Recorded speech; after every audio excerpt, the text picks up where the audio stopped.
Shyness यानी शर्मीलापन थोड़ा बहुत तो हर किसी के अंदर मौजूद होता ही होता है। किसी को अपने रिलेटिव्स के सामने शाइनेस महसूस होती है तो किसी को अनजान लोगों या स्टेज पर जाकर बात करने में। लेकिन ये शाइनेस जब ज्यादा बढ़ जाती है तो इंसान लो कॉन्फिडेंस का शिकार हो जाता है और उसके जीवन की राह में ये बहुत बड़ी बाधा बन जाती है। ज्यादातर लोग बोलने या बात करने में इसलिए शर्माते हैं क्योंकि उन्हें इस बात का डर होता है कि अगर मैंने कुछ गलत बोल दिया तो सामने वाला मेरे बारे में क्या सोचेगा, वो कैसे रिएक्ट करेगा, कहीं वो गुस्सा तो नहीं हो जाएगा, कहीं मेरा मजाक तो नहीं बन जाएगा। और यही सब सोचते सोचते उसकी बोलती बंद हो जाती है और धीरे धीरे ये लो कॉन्फिडेंस उसके मन में घर कर जाता है। तो अब सवाल ये आता है कि आखिरकार एक इंसान अपने अंदर के शाइनेस को दूर कैसे करे। वो ऐसा क्या करे कि उसका जो फियर, उसकी जो घबराहट है वो पूरी तरह से छूमंतर हो जाए और वो एक दो क्या 1000 आदमी के सामने भी बिना डरे बिना झिझके खुद को एक्सप्रेस कर पाए और कॉन्फिडेंस के साथ अपनी बात रख पाए। तो आइए इस सवाल का जवाब जानने की कोशिश करते हैं आज के इस वीडियो में। और हम हमेशा की तरह वीडियो की शुरुआत करते हैं एक कहानी से। प्राचीन समय के किसी एक शहर में अधिराज नाम का एक नवयुवक रहता था। वो बचपन से ही काफी शांत और शर्मीले स्वभाव का लड़का था। बचपन में तो उसके रिश्तेदार और उसका परिवार उसके इस स्वभाव की तारीफ किया करते थे कि वाह वाह वाह कितना बढ़िया लड़का है। लेकिन उसके बड़े होने के साथ ही ये उसका शर्मीला स्वभाव परेशानी का कारण बनने लगा। वो चाहकर भी अपनी बात किसी दूसरे के सामने रख नहीं पाता था और इसीलिए हर जगह लोग उसका फायदा उठाया करते थे और ये स्वभाव हमेशा उसके लिए मजाक का पात्र बनता था। यहां तक कि उसके माता पिता भी उसके इस स्वभाव से खुश नहीं थे। उन्हें भी अब अधिराज की काफी चिंता होने लगी थी। एक दिन अधिराज जब अपने दोस्तों के साथ बात कर रहा था तभी एक दोस्त ने उसके शर्मीलेपन का मजाक बनाना शुरू कर दिया, जिससे अधिराज बेहद दुखी हुआ। उसकी आंखों से आंसू बहने लगे और वो वहां से उठकर चला गया। उसे इस तरह से रोते जाते हुए देखकर उसके स्कूल के गुरुजी ने उसे रास्ते में देख लिया। दूसरे दिन जब अधिराज स्कूल पहुंचा तो गुरुजी ने उससे बात करके इस तरह दुखी होने का कारण जानना चाहा। शुरुआत में तो अधिराज उनसे अपनी समस्या बताने में घबरा रहा था, लेकिन गुरुजी के स्नेहपूर्वक व्यवहार से वो उनसे अपनी समस्या बताने के लिए तैयार हो गया। उसने कहा, गुरुजी, मैं अपने शर्मीले स्वभाव से बेहद परेशान हूँ। मैं कितनी भी कोशिश कर लूँ, मुझे हर किसी से बात करने में हिचकिचाहट महसूस होती है। यहाँ तक कि मैं अपने पिता से भी अपने मन की बात नहीं कह पाता हूँ। हर जगह लोग मेरे शांत रहने का फायदा उठाते हैं और मैं हमेशा उनके लिए एक मजाक का पात्र बन के रह जाता हूँ।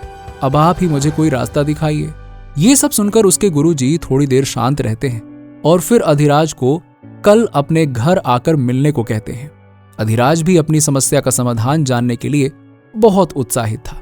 वो बिना किसी विलंब के सुबह की पहली किरण निकलते ही उनके घर पहुंच जाता है और उनसे अपनी समस्या का समाधान बताने को कहता है। अधिराज की जिज्ञासा देख गुरुजी थोड़ा मुस्कुराते हैं और कहते हैं कि चिंता मत करो, मैं तुम्हारी समस्या का पूर्ण समाधान कर दूंगा, लेकिन उससे पहले तुम्हें मेरा एक महत्वपूर्ण काम करना होगा। ये सुन अधिराज शुरू में तो असमंजस में पड़ गया, लेकिन उसके पास कोई दूसरा विकल्प भी नहीं था और इसीलिए उसने गुरुजी से उस काम के बारे में पूछा। जिसके बाद गुरुजी एक साधारण सी किताब अधिराज को पकड़ाते हुए कहते हैं, तुम्हें ये किताब मार्केट जाकर 100 रुपए में बेचनी है। अब अधिराज ये सुनकर आश्चर्यचकित रह जाता है कि ये कैसा उपाय हुआ। वो गुरुजी से कहता है, गुरुजी, आप ये क्या कर रहे हैं? ये किताब तो कोई 10 रुपए में भी नहीं खरीदेगा, मैं इसे 100 रुपए में कैसे बेचूंगा? गुरुजी कहते हैं, ये तुम्हें खुद ही तय करना है बेटा कि तुम इसे कैसे करोगे, ये तुम्हारे ऊपर है। गुरुजी की बात सुनकर अधिराज किताब लेकर वहां से बाजार के लिए निकल जाता है, लेकिन अपने शर्मीले स्वभाव के कारण वो अपनी वेशभूषा को बदलकर बाजार में जाता है ताकि कोई उसे पहचान न सके। वहां पहुंचकर चुपचाप किताब को अपने हाथ में पकड़ के खड़ा हो जाता है, लेकिन उससे ये किताब खरीदने कोई नहीं आता। इसके बाद वो देखता है कि उसके आसपास के लोग चिल्ला चिल्ला कर अपना सामान बेचने की कोशिश कर रहे हैं। वो भी अपनी आवाज ऊंची करके किताब के लिए खरीदार ढूंढने की कोशिश करने लगता है, लेकिन जो भी खरीदार उसके पास आता है वो बस उससे एक ही सवाल पूछता, भाई साहब, इस किताब में ऐसी क्या खास बात है कि आप इसे 100 रुपए की बेच रहे हो हैं?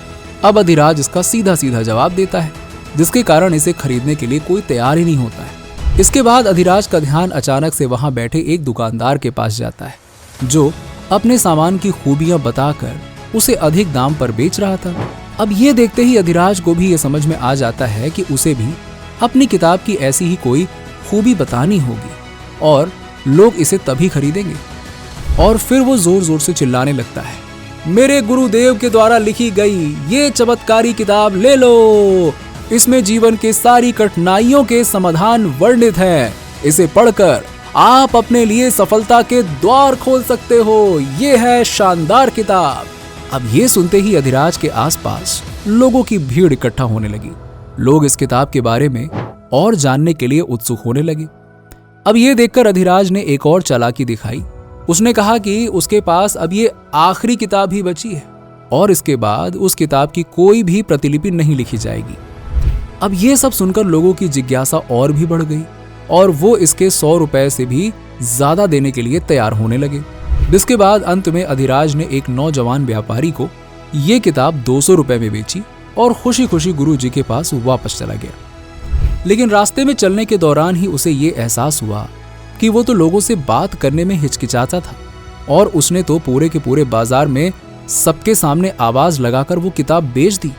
अब वो समझ गया कि गुरु जी का दिया हुआ वो कार्य ही उसकी समस्या का समाधान था। इसके बाद गुरु जी ने अधिराज से जो कहा वो आपको भी सुनना चाहिए। गुरु जी ने कहा, अधिराज, तुम्हारे शर्मीलेपन का सबसे बड़ा कारण था तुम्हारे मन के अंदर छुपा हुआ डर और उससे भी बड़ा कारण था तुम्हारा उस डर का सामना करने की बजाय उससे दूर भागना। दोस्तों, आज हमारे साथ भी कुछ ऐसा ही होता है कि हमारे लिए हमारी शाइनेस भी कोई कमजोरी नहीं है बल्कि एक डर है जिसे हम कुछ स्टेप के हेल्प से ओवरकम कर सकते हैं। आइए मैं आपको एक एक करके उन स्टेप से इंट्रोड्यूस करवाता हूँ। नंबर 1, अपने आप को शर्मीला बोलना बंद करें। ज्यादातर समय हम अपने शाइनेस का ढिंढोरा बेवजह ही सभी के सामने पीटते रहते हैं जिससे हमें कभी बोलने का या पार्टिसिपेट करने का मौका ही नहीं मिल पाता है। लोग पहले ही हमें लेकर एक स्टीरियोटाइप बना लेते हैं और हमें किसी भी डिस्कशन का हिस्सा नहीं बनाते। लेकिन जब वही काम हम दूसरे लोगों को बड़े ही आसानी से करते हुए देखते हैं तो सोचते हैं कि ये तो इतना मुश्किल भी नहीं था जितना मैं सोचता था। मैंने तो बिना वजह से शर्म के मारे इसे करने से मना कर दिया। ढिंढोरा पीटकर हम खुद को प्रेशर से तो बचा लेते हैं, लेकिन इसी वजह से हमारे अंदर की शाइनेस कभी खत्म नहीं हो पाती है। उल्टे आपके लो कॉन्फिडेंस का पता लगने के बाद सामने वाला इंसान खुद को आपसे पावरफुल समझने लगता है और आपको लूजर फील कराने लगता है। इसीलिए आज से अभी से अपने शाइनेस का ढिंढोरा पीटना बंद कर दें। ये आपके शाइनेस को ओवरकम करने की पहली सीढ़ी होगी। नंबर 2, रिजेक्शन को स्वीकार करें। शाय होने का एक बहुत बड़ा कारण रिजेक्शन से भागना होता है। हम अक्सर इसलिए शाय होते हैं क्योंकि हमें इस बात का डर होता है कि कहीं सामने वाला हमें रिजेक्ट ना कर दे। दरअसल यहाँ पर हमें ये समझने की जरूरत है कि कोई भी इंसान 100% परफेक्ट नहीं होता है और इसीलिए इस दुनिया में ऐसे कितने ही लोग होंगे जो आपको पसंद करेंगे और कितने ही लोग ऐसे भी होंगे जो आपको पसंद नहीं करेंगे, आपको रिजेक्ट कर देंगे। ये नॉर्मल सी बात है। हम कभी भी हर किसी के लिए फेवरेट नहीं हो सकते हैं और इसीलिए हमें रिजेक्ट होने से डरने के बजाय ये बात एक्सेप्ट करनी चाहिए कि हाँ, आज या कल कोई ना कोई हमें रिजेक्ट करेगा और इससे हमको घबराना नहीं है और संकोच नहीं करना है, बल्कि इसे हमें दोनों हाथों से गले लगाना है। तभी जाके हम अपने शाइनेस को दूर कर पाएंगे। नंबर 3, सिर्फ सोचे नहीं, एक्शन भी लें। अगर आप वाकई में अपने शाइनेस को हमेशा हमेशा के लिए खुद से दूर करना चाहते हैं तो इसके लिए आपको बस डिसीजन लेने से काम नहीं चलेगा, आपको बल्कि इसके लिए एक्शन लेना होगा। अपने लिए छोटे छोटे गोल सेट करने होंगे और फिर उसे पूरी मेहनत और लगन से अचीव करना होगा। एग्जाम्पल के लिए, अगर आपको लोगों से बात करने में झिझक होती है तो आप मॉर्निंग में किसी पार्क में वॉक पर जा सकते हैं और वहां एक्सरसाइज कर रहे लोगों के साथ किसी टॉपिक पर बात करने की शुरुआत कर सकते हैं, या फिर किसी चाय की शॉप पर जाकर वहां लोगों के डिस्कशन सुन सकते हैं और मौका मिले तो इसमें कुछ अपनी बात बोल सकते हैं। इसके अलावा आप कोई ग्रुप डिस्कशन की क्लास ज्वाइन कर सकते हैं या फिर पब्लिक स्पीकिंग का कोर्स भी ले सकते हैं। ट्रस्ट मी, ऐसा करने से आपकी शाइनेस कुछ ही दिनों में समाप्त हो जाएगी। उम्मीद है कि आपको ये वीडियो पसंद आई होगी। अगर इस वीडियो से आपको कुछ भी सीखने को मिला हो तो हमें कमेंट में जरूर लिखिएगा, लाइक करना ना भूलें। साथ ही साथ इसी तरह का इंस्पिरेशनल कंटेंट देखने के लिए हमारे चैनल को सब्सक्राइब करके बेल आइकन को जरूर प्रेस कर दीजिएगा। मिलते हैं आपसे ऐसे ही किसी नए वीडियो में, तब तक के लिए थैंक्स फॉर वॉचिंग।